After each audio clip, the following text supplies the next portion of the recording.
Good morning everybody, myself Acharya Vishvendra. आज आपसे project सी Hindi medium उसका चौथा चैप्टर डिस्कस करूँगा। तो ये जो चौथा चैप्टर है इसका नाम है प्रतियोगी परीक्षाओं हेतु प्रक्रिया कैसे विकसित करें। तो प्रक्रिया के बारे में एक बार सोचें जरा, अपने आप से पूछें आपकी यदि एक ब्लॉक आपको दिया हुआ है जिसका द्रव्यमान 10 kg है और इस पर आप एक बल लगाते हैं 100 न्यूटन का, तो इसका त्वरण या एक्सेलरेशन कितना होगा। अब आपको उत्तर पता लग गया होगा। F=ma सूत्र आप यूज़ करेंगे तो 100 न्यूटन है बराबर 10 इंटू है, तो a बराबर 10 यहाँ से आ जाएगा। तो ये क्वेश्चन सॉल्व करने के लिए आपके माइंड ब्रेन सिस्टम ने, आपके मन मस्तिष्क तंत्र ने एक प्रक्रिया का प्रयोग किया है, एक प्रोसेस का यूज़ किया है और उसी प्रोसेस के यूज से आप आंसर ला पाए हैं। तो प्रश्न से उत्तर प्राप्त करने की एक प्रक्रिया है और यही प्रक्रिया निश्चित करती है कि परीक्षा में आप किस स्तर तक सफल हो पाएंगे। तो जहाँ तक कॉम्पिटिटिव एग्ज़ाम्स की बात है, like JEE, NEET, CUET, UPSC और जितने सारे ये एग्ज़ाम्स हैं, तो इनका सेंट्रल थीम है प्रॉब्लम सॉल्विंग स्किल्स, कि आप क्वेश्चन से आंसर तक पहुँचने की प्रक्रिया या प्रोसेस में कितने एक्सपर्ट हैं। और ध्यान रखिएगा कि महत्व प्रक्रिया का है, प्रोसेस का है। और आपका प्रोसेस जितना स्ट्रॉन्ग होगा और जितना कॉम्प्लेक्स होगा, उतने ज़्यादा कॉम्प्लेक्स क्वेश्चन आप सॉल्व कर पाएंगे, उतने ज़्यादा कॉम्प्लेक्स क्वेश्चंस को आप डिकोड कर पाएंगे और उतनी ज़्यादा बेहतर संभावना होगी आपका जीवन में बेहतर प्रदर्शन करने की। तो कोई भी क्षेत्र हो, उसमें जो आपका परिणाम है वो आपकी प्रक्रिया पर निर्भर करता है कि प्रश्न से उत्तर प्राप्त करने की जो आपकी प्रक्रिया है वह प्रक्रिया कितनी प्रभावी है। तो इस चैप्टर में इसी प्रक्रिया के विषय में हमने डिस्कस किया हुआ है। तो इसमें पहला स्टेप है कि आमतौर पे जो छात्र हैं उनका मन शोर से भरा होता है और बहुत से विचार चल रहे होते हैं। तो यदि विचार चल रहे हैं तो आप फोकस नहीं कर पाएंगे किसी एक प्रोसेस पर। तो पहला जो प्रोसेस है वो है कि निर्विचार मन की अवस्था प्राप्त करें, जैसे कि चित्र में दिखाया गया है। तो जब आप निर्विचार हो जाते हैं भीतर से, तो आपको वर्तमान पे सोचने का समय मिलता है और उस वर्तमान में जब आपका ध्यान केंद्रित होता है तभी आप उस समस्या को हल कर सकते हैं। तो प्रक्रिया के लिए पहला जो स्टेप है वो है निर्विचार होना। शांत कर दें अपने आप को। कल्पना करें कि आप एक बड़े विशाल समुद्र के सामने बैठे हैं और जो हो रहा है उसको होने दें चुपचाप। केवल एक साक्षी भाव में रह के आप ऑब्जर्व करें कि क्या हो रहा है। कोई भी एक्शन रिएक्शन ना दें, किसी भी प्रकार का इंटरनली अपने आप से बात ना करें। बिल्कुल एक साक्षी भाव में आके अनुभव करें चीज़ों को जो हो रही हैं, और जो घटनाएं हो रही हैं उन्हें होने दें। आप केवल ऑब्जर्व करें फ्री होके। सेकंड इसमें है कि यदि आप इस प्रकार की माइंड ट्रेनिंग चाहते हैं तो स्पेसिफिकली मैंने एक बुक लिखी थी, विकासशील मस्तिष्क विकसित भारत। ये अमेजन, फ्लिपकार्ट, नोशन प्रेस पे अवेलेबल है, तो आप इसका भी प्रयोग कर सकते हैं। गूगल कर सकते हैं विकासशील मस्तिष्क विकसित भारत बाय आचार्य विश्वेंद्र, तो यहाँ से आप इसको परचेज कर सकते हैं और इसका यूज़ कर सकते हैं। अगला जो स्टेप है वह है मन मस्तिष्क तंत्र में सूचना भंडारण। तो जब आप कोई चीज़ पढ़ रहे हैं, मान लीजिए आप फिजिक्स का कोई चैप्टर पढ़ रहे हैं, तो टीचर्स ने जो आपको लिखा है क्लास में, जो नोट्स लिखा है, वो बेसिकली एक पैटर्न इन्फॉर्मेशन है, collection of questions, collection of patterns of pattern information. तो आपका टास्क है कि वो पैटर्न इन्फॉर्मेशन आपके अपने माइंड ब्रेन सिस्टम में कैसे स्टोर होगी। तो यह दूसरा प्रोसेस है। तो अपना पूरा ध्यान जानकारी पर केंद्रित करें और ये देखें कि टीचर ने जो आपको पढ़ाया वो एज इट इज़ आपके माइंड में स्टोर होना चाहिए। ये आपका फंडामेंटल टास्क है। इस प्रक्रिया के तहत कार्य करना प्रारंभ करें। तो ये इसका चित्र आपको डायग्राम दिया हुआ है कि जैसे एक हम सर्वर में डेटा स्टोर करते हैं, उसी तरीके से ह्यूमन माइंड ब्रेन सिस्टम में भी डेटा स्टोर होता है। ये इसका एक चित्र दिया गया है कि ह्यूमन के अंदर जो ब्रेन है, ब्रेन और माइंड कोऑर्डिनेट होकर एक माइंड ब्रेन सिस्टम बनाते हैं, जिसमें इंफॉर्मेशन और प्रोसेस का एक्सचेंज होता है और उन्हीं को यूज़ करके हम आउटपुट ला पाते हैं। एक और चित्र है जिसमें मन मस्तिष्क तंत्र में जो संग्रहित सूचना है उसका यूज़ हम कैसे करते हैं। मान लीजिए आप कोई क्वेश्चन सॉल्व कर रहे हैं, तो उसके लिए आपको इन्फॉर्मेशन एक्सेस की ज़रूरत पड़ती है जो आपके माइंड ब्रेन सिस्टम में स्टोर है।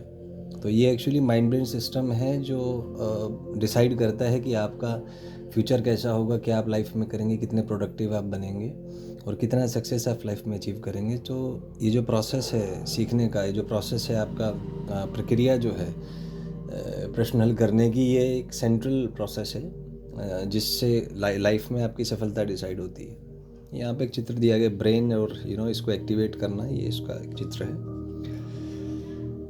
तो मन मस्तिष्क तंत्र में जानकारी जब आपने संग्रहित कर ली, उसका अगला कार्य है उससे पुनर्प्राप्ति की जांच करना। पुनर्प्राप्ति मतलब रिटेंशन। मान लीजिए अगर मैं जेईई या नीट की बात करूं तो लगभग 2 साल का समय है। यदि आप 11 से प्रिपरेशन स्टार्ट करते हैं, लगभग 6000 A4 साइज़ के पेजेस हैं सिलेबस में। परीक्षा में लगभग 25 से 30 पेजों की जानकारी का प्रयोग होता है। तो आप सोचें, परीक्षा हॉल में जिन 2 सालों में आपने जो 6000 पेज तैयार किए हैं, उनमें से केवल 25 से 30 पेज परीक्षा में आते हैं। मतलब 200 में से केवल 1 पेज काम का है, और वो पता नहीं कौन से पेज की किस लाइन से क्वेश्चन आ जाए। तो यदि आपने उसी स्तर पे प्रिपरेशन किया हुआ है, तभी आप परीक्षा में सफल हो पाएंगे। अन्यथा आप केवल भावनाओं, विचारों और प्रक्रियाओं से संघर्ष करेंगे और अल्टीमेटली उत्तर तक नहीं पहुंच पाएंगे।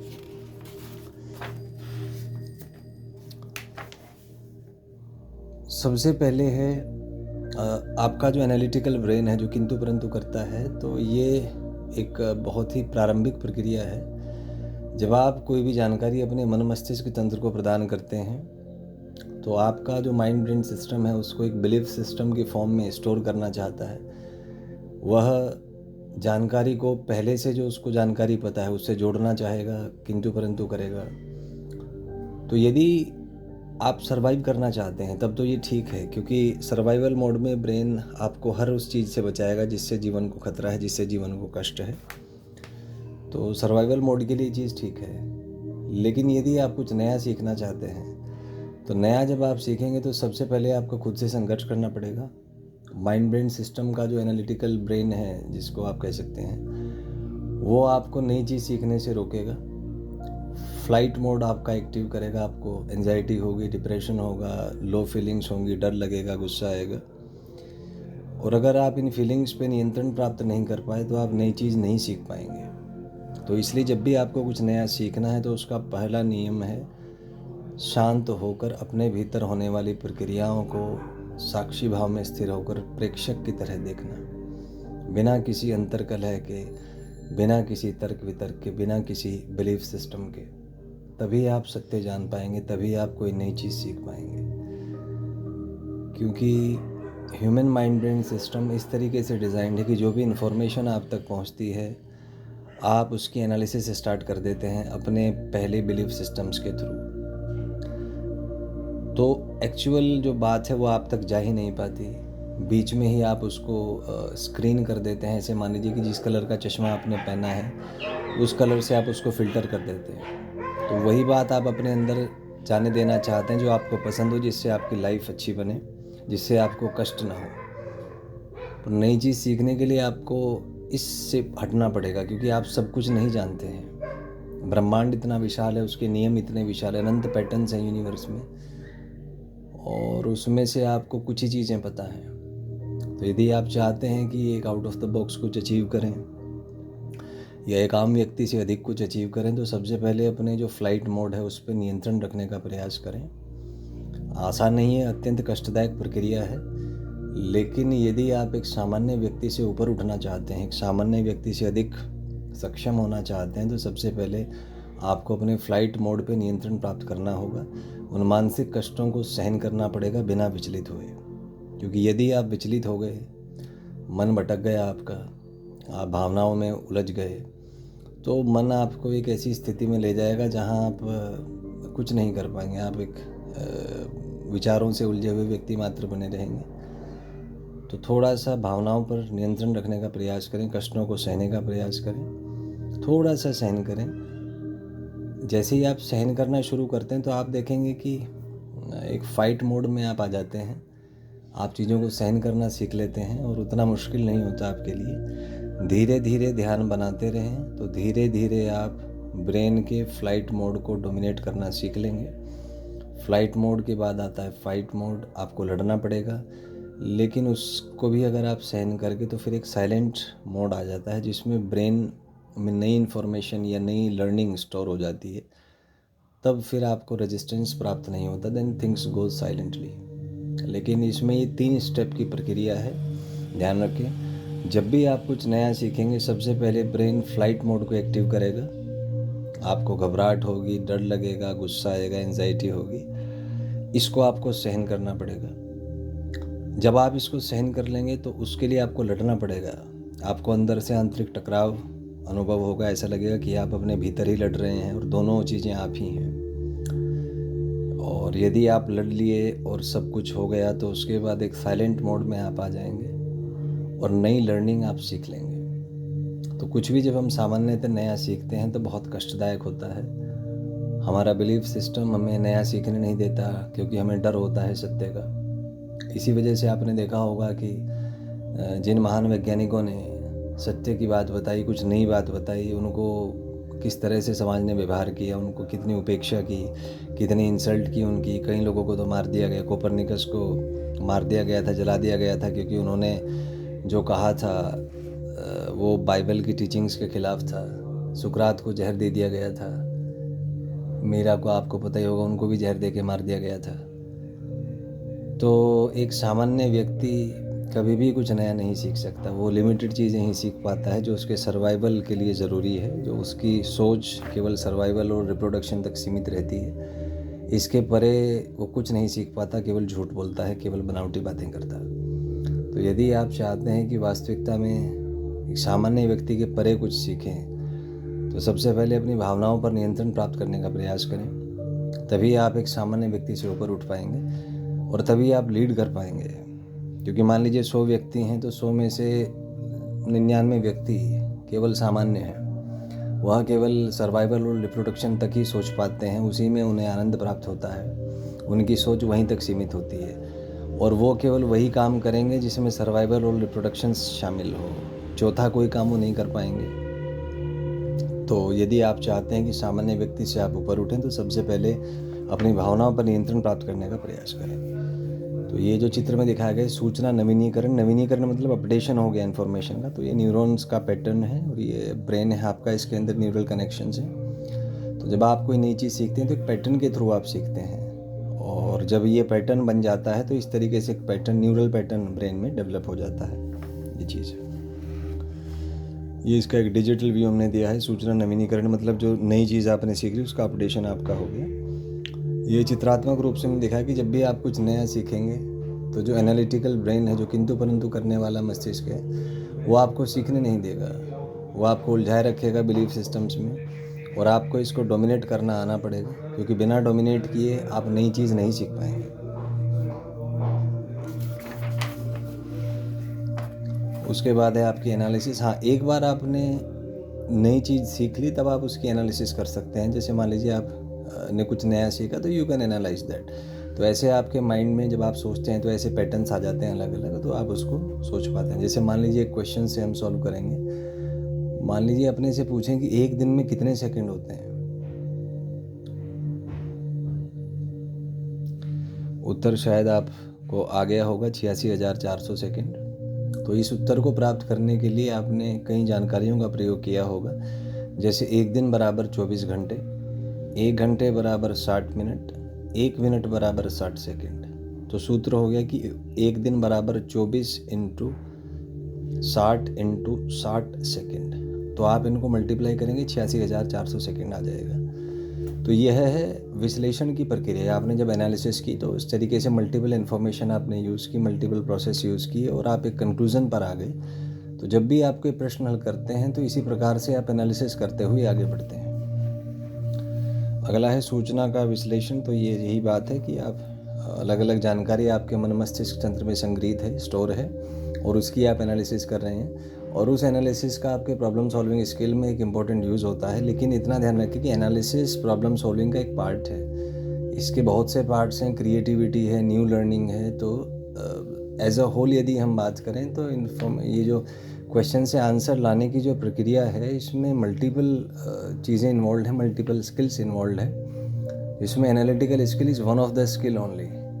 कई बार आपको नई सिचुएशंस विजुअलाइज करनी होती है, कोई नया क्वेश्चन आता है, तो यदि आप नई सूचनाओं को एनालाइज नहीं कर पाएंगे, नई चीज़ें नहीं सीख पाएंगे, तो आपसे क्वेश्चंस नहीं हो पाएंगे।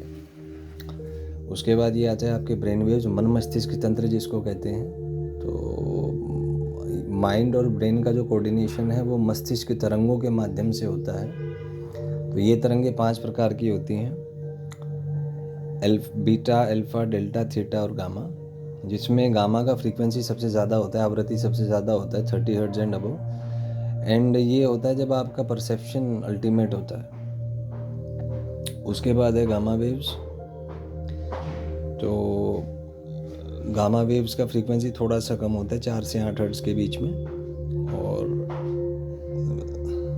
तो यहाँ से आप एक चीज़ देख सकते हैं कि सारा खेल फ्रीक्वेंसीज़ का है। आप यदि अपने को ऑब्जर्व करें शांत बैठ के, तो आप देखेंगे आप अपने आप में एक सिस्टम है, एक माइंड ब्रेन सिस्टम है, मन मस्तिष्क तंत्र है, जो पूरा संपूर्ण रूप से फ्रीक्वेंसी पे आधारित है। यदि आप अपने मन को देखें, मन के विचारों को देखें, उनकी भावनाओं को देखें, तो भावनाएं भी फ्रीक्वेंसी से नियंत्रित हैं। यदि आपकी फ्रीक्वेंसीज कम है तो आपका मन भटका रहेगा, आपका किसी काम में मन नहीं लगेगा, आप कभी इधर भागेंगे, कभी उधर भागेंगे, कभी विचलित होंगे, कभी कुछ करेंगे। तो ये शो करता है कि आपके मन मस्तिष्क की तरंगों का आवृत्ति अभी कम है। तो यदि आप चाहते हैं इस स्थिति से निपटारा पाना, तो उसके लिए अपने मन मस्तिष्क तंत्र की आवृत्ति बढ़ाएं। जैसे जैसे आवृत्ति बढ़ेगी वैसे वैसे आप जीवन के उच्च आयामों को अनुभव करेंगे, और आपको ज्ञात होगा कि इमोशंस हो चाहे एनालिसिस हो, ये सब एक फ्रीक्वेंसी स्पेक्ट्रम में ही आपको अनुभव होते हैं। आप चेतना की आवृत्ति बढ़ा दीजिए तो आपको उच्च आयाम जीवन के अनुभव होंगे, और वहीं से प्रगति का मार्ग प्रशस्त होता है। आप एक उदाहरण ले लीजिए, मान लीजिए आपने बोहर का एटॉमिक मॉडल पढ़ा होगा, तो उसमें एक इलेक्ट्रॉन एक पार्टिकुलर एनर्जी स्टेट में मूव करता रहता है जब तक कि उसे एक स्पेसिफिक फ्रीक्वेंसी का फोटोन नहीं मिलता जिससे वो अपना एनर्जी स्टेट चेंज कर पाए। लाइफ को अगर हम ऑब्जर्व करें तो लाइफ में भी हम सब अंदर से उसी तरीके से घूमते हुए इलेक्ट्रॉन के जैसे हैं। हम डेली वही काम करते हैं, सुबह उठते हैं, स्कूल या कोचिंग जाते हैं, शाम को फिर होमवर्क करते हैं, फिर सो जाते हैं। We are following the same pattern. तो इससे कुछ अचीव नहीं होगा, क्योंकि घूम के फिर वहीं आ गया इलेक्ट्रॉन, तो उसका जो डिस्प्लेसमेंट है वो ज़ीरो है, average velocity zero, average acceleration zero, average force zero, तो कुछ हो नहीं रहा है। जबकि लाइफ इज़ अ प्रोसेस जिससे आप कॉन्शियसनेस के हायर डायमेंशंस को एक्सेस कर पाएँ। अदरवाइज़ लाइफ का कोई पर्पज़ नहीं, कोई उद्देश्य नहीं है, क्योंकि जहाँ से आप चले थे फिर घूम के वहीं आ जाते हैं। तो लाइफ के अंदर जो आपकी कॉन्शियसनेस है उसका एक पर्पज़ है कि लाइफ के एक्सपीरियंसेस के थ्रू जो इन्फॉर्मेशन आप अपने सेंसेस के थ्रू रिसीव करते हैं, उस इन्फॉर्मेशन को यूज़ करके हायर डायमेंशंस को एक्सेस करना। और ऐसा कहा जाता है कि 7 लेवल्स हैं, और life is just a process to move from the first level to the 7th। और जब आपकी कॉन्शियसनेस की फ्रीक्वेंसी 7th लेवल पे पहुंच जाती है तो आप हर चीज़ से मुक्त हो जाते हैं, फिर आपको जन्म लेने की आवश्यकता ही नहीं पड़ती। तो ये सारा खेल आपके ब्रेन वेव्स की फ्रीक्वेंसीज़ का है। फिर इसमें एक चीज़ आ जाएगी आपकी कैलकुलेशंस। तो कैलकुलेशंस आप इस तरीके से कर सकते हैं। यहाँ पे एक इम्पॉर्टेंट है कि जब आप कैलकुलेशंस करते हैं तो ब्रेन के मल्टीपल पार्ट्स आपके एक्टिव होते हैं, कुछ ऐसा दिखाई देगा। और अगर इसका हम एक स्पेक्ट्रम के थ्रू एनालिसिस करें ब्रेन को, आपको शायद दिखाई दे रहा होगा, तो न्यूरल एक्टिविटी ब्रेन में बढ़ जाता है। तो different parts of the brain वो कोऑर्डिनेट करते हैं अपने आप में, और एनालिसिस इस तरीके से आपकी पूरी होती है। जब आप कैलकुलेशंस वगैरह कोई करते हैं तो इस तरह से आपके अंदर न्यूरल स्ट्रक्चर्स चेंज हो जाता है।